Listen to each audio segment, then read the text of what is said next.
Now we'll go in English from here. Ladies and gentlemen, thank you for coming today. My name is Dominik Stetsua. I'm representing the Piast Institute in Tremec. And we're very happy because this is our first event in Ann Arbor. We're very happy that people came out. Just as an introduction, I want to thank Michael Dole and Borders for hosting this, and Marisha Ostafin from the University of Michigan for spreading the word. I have the pleasure of introducing a very special guest tonight, Mr. Alex Storozynski. He's a Pulitzer Prize winning journalist, best-selling author. Over the years, Alex published in the European edition of the Wall Street Journal, the Chicago Tribune, the New York Post, the New York Sun, the Huffington Post, and many other publications. He is currently serving as the president and the executive director of the Kosciuszko Foundation in New York City. And in 2004, the prestigious Polish magazine Przegląd named Alex one of the 100 most influential Poles living abroad, even though Alex was actually born in Brooklyn. So his most recent publication, Peasant Prince, Thaddeus Kosciuszko in the Age of the Revolution, became an instant bestseller and sparked major interest from the American media. Alex appeared on NPR, C-SPAN, and the book received very favorable reviews from such publications as Newsweek, the Wall Street Journal, Chicago Sun-Times, Publishers Weekly, and many, many others. So he is here with us to talk about Kosciuszko, and without further ado, Alex Storozynski.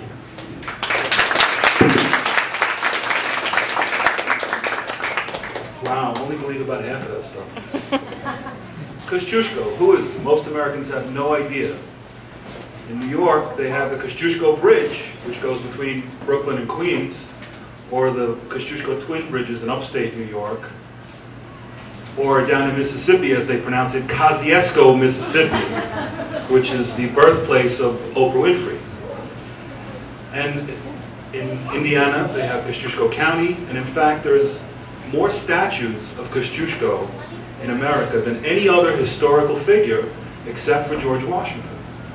Some of you may also have heard of Kosciuszko mustard. So who is Kosciuszko? Well, Kosciuszko was born in Poland at a time where Poland was the largest country in Europe. It was a commonwealth together with Lithuania. And this Polish-Lithuanian commonwealth was a libertarian state that had freedom of religion. Various different ethnic groups lived there. Jews were welcomed there. Muslims were welcomed there. The Tartars were descendants of Genghis Khan that had invaded Poland over the years. They settled, they built their mosques there. And this was not only a libertarian state, but just like the rest of Europe, it was a feudalistic society. And what that meant was that it was a system of slavery.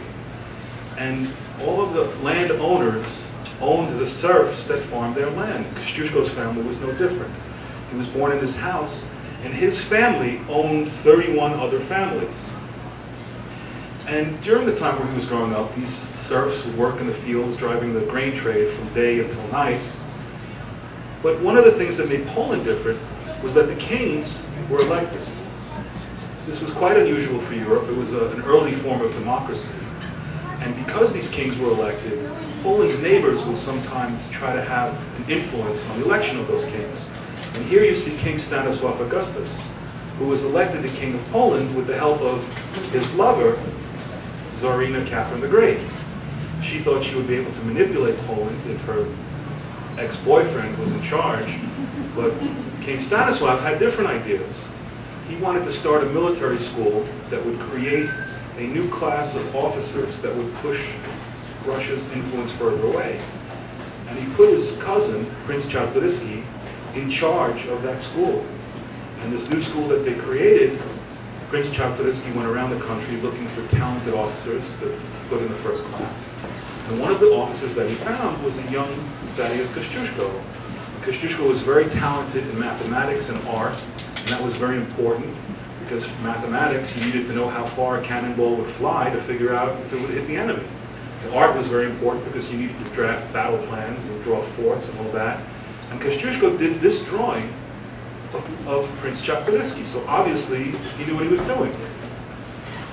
Well, he finished the royal night school after 5 years, became a captain of the artillery. He was a very talented officer.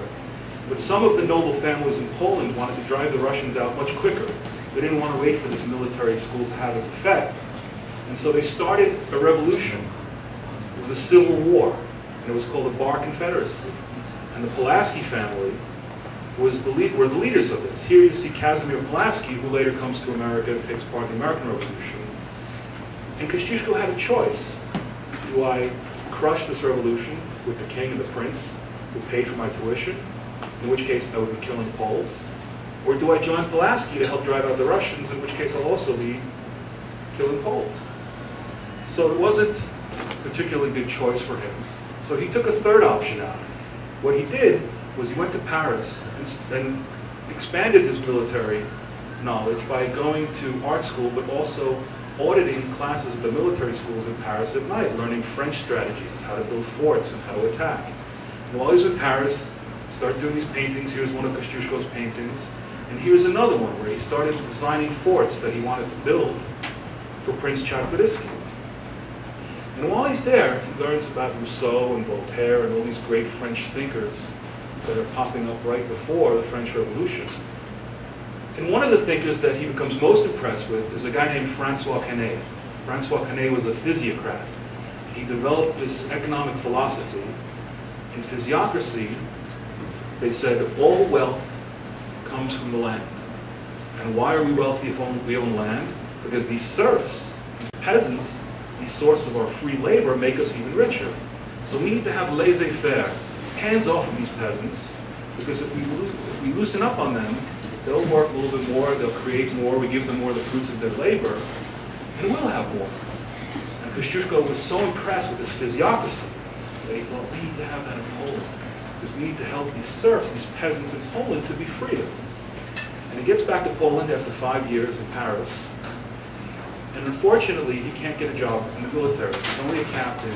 And the way the military was set up, it was not a meritocracy. You didn't advance through merit. You advanced because you were a rich nobleman. You could be a general or a colonel, basically buy a position. Because he couldn't buy a position, he took a job teaching the daughter of one of the richest men in Poland, Louise Sosnowska.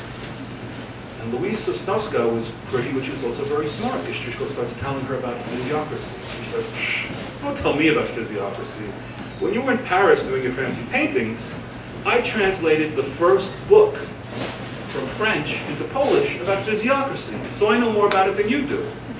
Well, that was it. Kosciuszko fell in love with her. She has the same politics that I do. She's pretty. She likes me. What else would you want? So he goes and he asks the father for a hand in marriage. But the father says, I'm very sorry. We're one of the richest families in Poland, and she's going to marry a prince, and you don't have enough money to marry my daughter. So the father tells poor Kosciuszko that I'm very sorry, but pigeons are not meant for sparrows. And daughters of the aristocracy are not meant for landed gentry, so you can't marry my daughter. Well, Kosciuszko and Louise didn't want to hear it, so they decided they're going to elope. They get into a carriage and they ride off.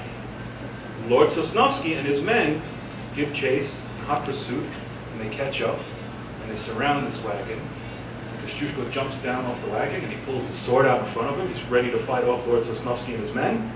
And he looks past the blade and sees Louise's father. And he says, wait a second, this is her father. If I stab him, she's not going to love me anymore, is she? So he takes the sword, puts it back in its sheath. Lord Sosnowski's men jump Kosciuszko. They beat him up, they knock him out, they drag Louise off to a convent where she goes on to marry the prince. And then Kosciuszko learns that the father wants to prosecute him for kidnapping his daughter.